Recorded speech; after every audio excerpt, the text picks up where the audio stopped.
Hello YouTube, how's it going? KNDoperative here, and I'm very happy to be back in the Nerf zone. This is, as you can see, another Nerf video. Today it's pretty much going to be a cumulative review of all three of OMW's performance kits, pretty much for the Long Strike, the Raider, and the Alpha Trooper. I've already done the Recon. I did both stages for the Recon, and in this video I'm just going to do pretty much all of the first stages of all the other blasters. So yeah, quick update before I get into these.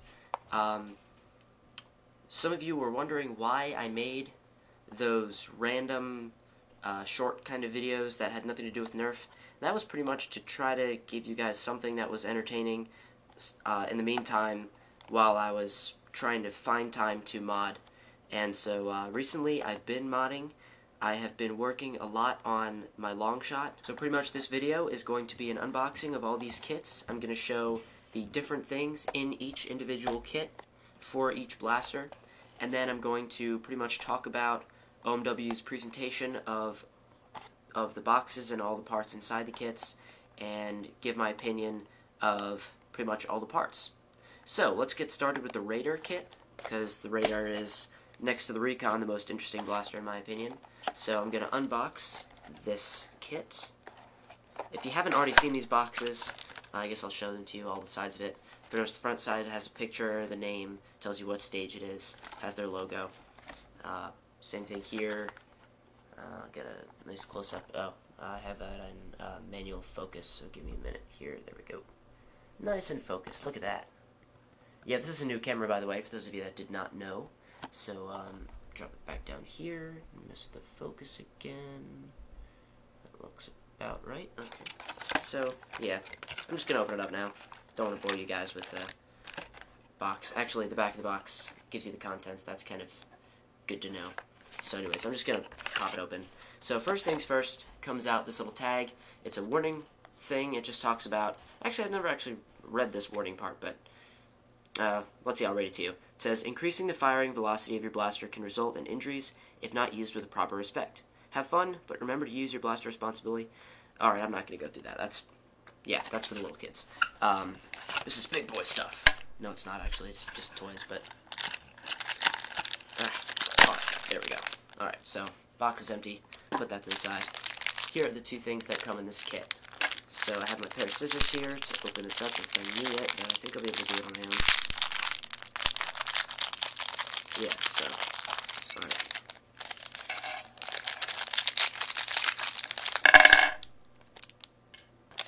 Just the stickers. Alright, so they come in nice plastic packaging, that's cool. And pretty much, I'm not going to unpackage the spring, that'll just be a waste of time. But, I believe it's, it seems like the, you know, I will unbox it. Alright, hold on.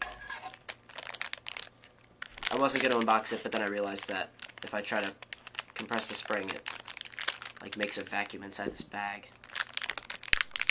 There we go. And I do want to compress the spring for you on the video, of course. This spring feels a little bit less strong than the Recon spring, but that might just be my hallucinations. Yeah, it's got a very nice strength to it. Much better, of course, than the stock springs. These springs are actually really nice. I don't really have any critiques for these springs. It's pretty much the best springs you're going to find for a reverse plunger on the market. There's nothing that's really designed custom for a Nerf blaster that has this kind of power in it that fits inside an inverse plunger system as well as OMW springs do. So, yeah, no comments here. That's perfectly fine. And if it's any stronger, then I think it would just get to a point where it's too difficult to prime the blaster. So that's great. Put that to the side. Other than that are just these couple of pieces. I'm going to go ahead and zoom in here and make sure that I keep my focusing. Actually, these springs don't roll away on me. Alright. Okay, so what we got here... Oh, the springs are rolling away on me. Alright, I'm not actually going to touch the table because the table's a little wobbly. So what we got here is we got two stickers. Put those to the side. Those don't really matter. What really matters is these three parts. These small springs are the catch springs. Then you have the catch itself. And then you have the reinforcement backing plate, kind of. It's like, actually, I don't know if it's aluminum. I don't know what these are made out of. It's like some sort of steel, nickel, aluminum type of alloy, I assume. But what it's made out of really isn't important. The fact that it's like freaking strong as anything is what's important about it. So yeah, I made a comment in the first review for these videos, pretty much saying that I like the fact that they polished some parts, but I wish they polished more parts, especially the moving parts. And there's two reasons for that. One, because a polish makes the surface a little smoother, so that way when it's rubbing against the plastic or other metal parts on the inside of the blaster, the smoothness allows it to move smoother, obviously, and faster. That's the more important thing, is the speed. If you polish the parts, they will have a faster speed when moving inside the blaster.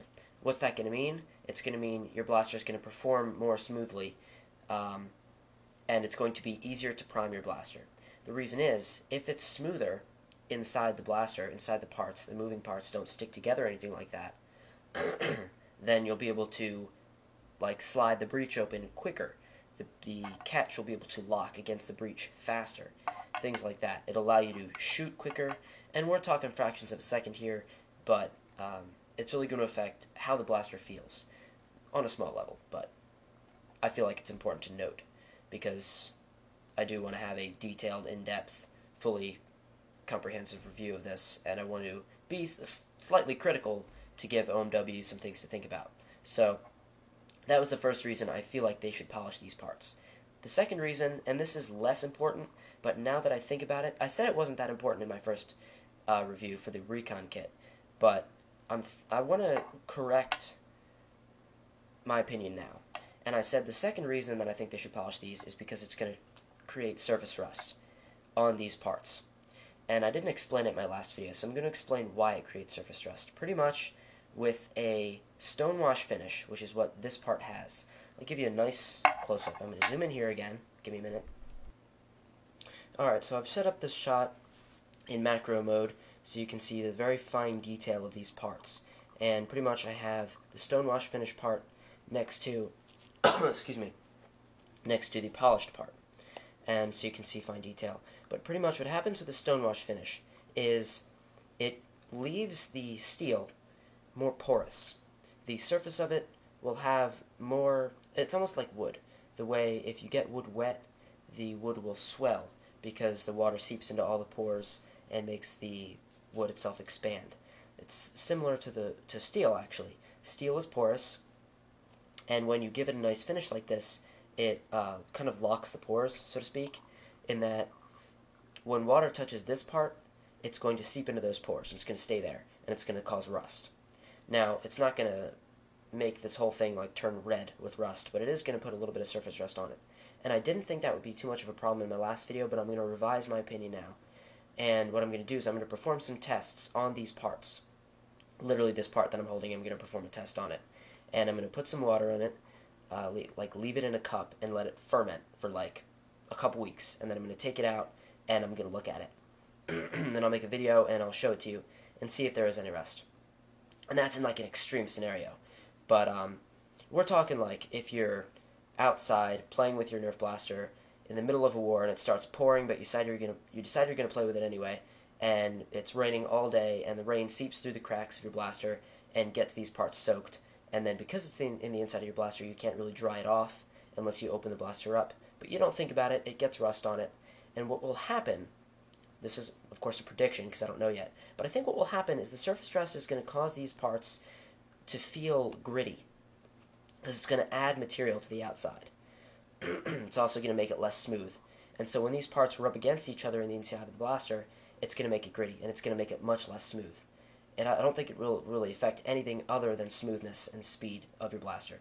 But I just felt like pointing that out. So I'm going to zoom out again, and we'll continue this review. Okay, so a couple things I want to mention before I wrap up the review for the Raider. Pretty much, I really like the fact that they give you 2 catch springs. I think they could make these springs a little bit more powerful. I mentioned that in the Recon review. They're alright, they do their job, but I think if they were even stronger, like I've seen some pretty industrial strength, tiny little springs like this that OMW could probably use with these kits. Because this spring, it's not, I don't know, it's not too impressive for me. I mean, it's strong enough, but I think they could make it stronger. So, that's one kind of opinion of it. Excuse me, my throat's kind of hurting today, but anyway, so it's really cool. They give you 2 of these springs in case you lose them. They keep rolling around on my table. I'm going to try to stop moving. They're not going to stop moving. Alright, there we go. And then, final thing I want to mention about all these kits have a backing plate to them, which is this shiny piece that I've been referring to. I really don't think this is necessary at all. I've never experienced any problems with the little back plate that this is supposed to reinforce in any of my stock blasters. That back plate hasn't had any problems, even with a super huge, main spring in it. So it's cool that they add it, but I think they should just save their money, not produce this piece. Just give you the catch and the catch springs, and maybe some stickers in the first stage. Second stage, give you the bolt sled and the breech and everything. And I think that should be it. I don't really think this part is very necessary. It would also make the kits a little bit cheaper. But, for those try-hard people who want to make their kits way more reinforced than it needs to be, the Mythbusters have an old saying, if you're going to do it, why not overdo it? So, yeah, let's move on to the next kit. I don't want to waste time.